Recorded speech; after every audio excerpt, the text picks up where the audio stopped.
नमस्कार दोस्तों, आज की कहानी है हनुमान जी की पाठशाला। लाजवती एक विधवा औरत थी। उसका एक ही सहारा था, उसका बेटा सुरेंद्र। लाजवती सुरेंद्र को बड़ा आदमी बनाना चाहती थी, इसलिए वह लोगों के घरों में काम करती थी जिससे वह अपने बेटे को पढ़ा सके।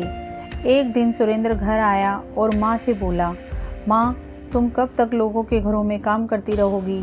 मुझे अच्छा नहीं लगता, मैं पढ़ाई छोड़कर कुछ काम ढूंढ लेता हूँ। लाजवती ने उसे समझाते हुए कहा, नहीं बेटा, मैं कितना भी कष्ट उठा लूँ, पर तू अपनी पढ़ाई पर ध्यान दे। भगवान ने चाहा तो तेरी अच्छी सी नौकरी लग जाएगी। मैं उसी दिन का इंतज़ार कर रही हूँ। सुरेंद्र हनुमान जी का भक्त था। वह दिन रात हनुमान जी की पूजा करता रहता था। एक दिन वह हनुमान जी के मंदिर में गया और बोला, बाबा, माँ तो कुछ सुनती नहीं है, आप ही बताओ मैं क्या करूँ, आप ही उन्हें समझाओ। वह बजरंगबली के सामने बैठकर बातें करता रहा। उसे विश्वास था कि बजरंगबली उसकी माँ को समझा देंगे और वह सुरेंद्र को काम करने के लिए इजाज़त दे देगी। इसी तरह समय बीत रहा था। कुछ दिनों बाद सुरेंद्र की पढ़ाई पूरी हो गई। उसके बाद सुरेंद्र नौकरी ढूंढने लगा। वह सुबह उठकर हनुमान जी के मंदिर जाता, उसके बाद नौकरी की तलाश में निकल जाता। पूरा दिन घूमने के बाद वह निराश होकर घर वापस आ जाता था। एक दिन उसे उदास देखकर लाजवती ने कहा, बेटा, तू इतना परेशान क्यों है? आज नहीं तो कल नौकरी लग ही जाएगी, बजरंगबली सब ठीक कर देंगे। यह सुनकर सुरेंद्र ने कहा, माँ, मैं चाहता हूँ कि तुम काम ना करो, लेकिन अब मुझे नौकरी नहीं मिल रही। यदि कुछ दिन और ऐसा चला तो मैं नौकरी की तलाश छोड़कर मजदूरी करना शुरू कर दूँगा। तब लाजवती बोली, नहीं बेटा, तू ऐसा बिल्कुल नहीं करेगा, तू कोशिश करता रह, सब ठीक हो जाएगा। अगले दिन सुरेंद्र फिर नौकरी की तलाश में जा रहा था। तभी उसे उसके पुराने स्कूल के मास्टर जी मिल गए।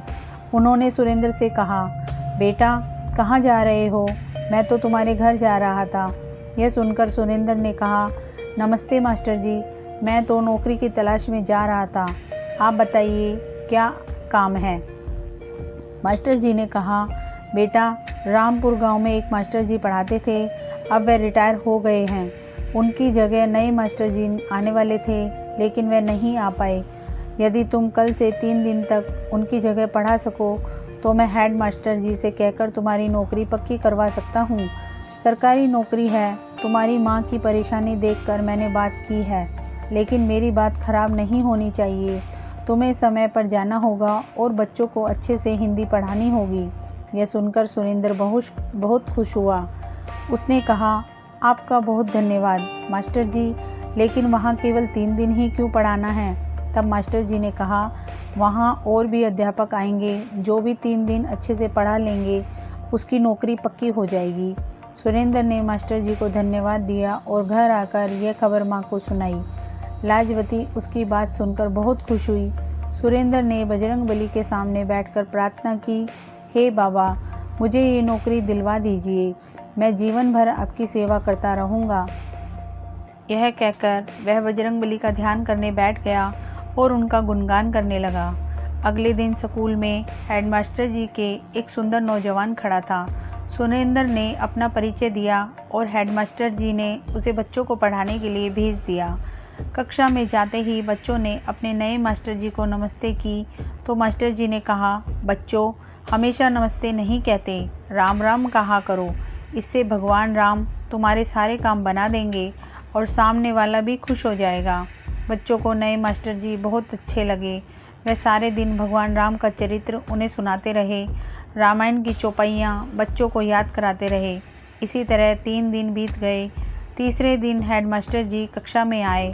उन्होंने बच्चों से पूछा, बच्चों, नए मास्टर जी ने क्या पढ़ाया? एक बच्चे ने कहा, राम राम मास्टर जी। उसके बाद उस बच्चे ने रामायण की चौपाइयाँ सुनाई, भगवान राम का गुणगान किया। यह सुनकर हेडमास्टर जी ने कहा, अरे मास्टर जी, आपने तो कमाल कर दिया। इतना तो हम कई वर्षों में नहीं सिखा पाते जितना आपने 3 दिन में सिखा दिया। आपकी नौकरी पक्की हो गई। मैं आपके मास्टर जी के हाथ से चिट्ठी भिजवा दूंगा, आप अपना सामान लेकर आ जाना। अगले दिन मास्टर जी ने सुरेंद्र का दरवाज़ा खटखटाया। सुरेंद्र ने दरवाज़ा खोला तो सामने मास्टर जी खड़े थे। सुरेंद्र उन्हें लेकर घर के अंदर आया। सुरेंद्र ने मास्टर जी से कहा, मास्टर जी मैं माफ़ी चाहता हूँ, माँ बहुत बीमार थी इसलिए इन्हें इस हाल में छोड़कर मैं नौकरी के लिए जा नहीं सका। यह सुनकर मास्टर जी चौंक गए। ये तुम क्या कह रहे हो? उस स्कूल के हेड मास्टर ने मुझे ये चिट्ठी दी है और तुम्हारी नौकरी पक्की हो गई। उन्होंने कहा कि तुम्हारे भेजे हुए मास्टर जी ने तो बच्चों को इतना अच्छा पढ़ाया जो आज तक कोई नहीं पढ़ा सका। तब सुरेंद्र ने कहा, लेकिन मैं तो वहाँ गया ही नहीं, मैं तो यहीं घर पर ही था। मास्टर जी ने कहा, लेकिन वे तो कह रहे थे कि तुमने बच्चों को राम नाम की दीक्षा दी है। एक एक बच्चे को रामायण की चौपाइयाँ पढ़ा दी जो वह कभी नहीं भूल पाएंगे। जब तुम नहीं गए तो वहाँ पढ़ाने कौन गया था? तुम्हारी नौकरी तो पक्की हो गई। यह सुनकर सुरेंद्र रोने लगा। उसने कहा, मेरे बजरंग बली मेरी जगह पढ़ाने पहुँच गए। यह काम केवल वही कर सकते हैं, राम नाम की दीक्षा वही दे सकते हैं। हनुमान जी स्वयं मेरे लिए कष्ट उठाने पहुँच गए।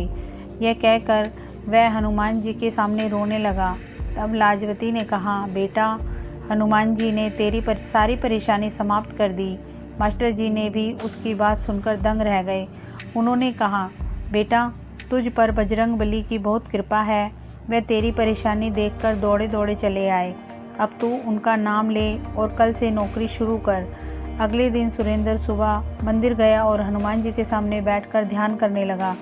उसके बाद वह विद्यालय गया और वहाँ अच्छे से बच्चों को पढ़ाने लगा। सुरेंद्र और लाजवती बहुत खुशी से रहने लगे। सुरेंद्र विद्यालय से आने के बाद सारा समय बजरंग बली का गुणगान करता रहता।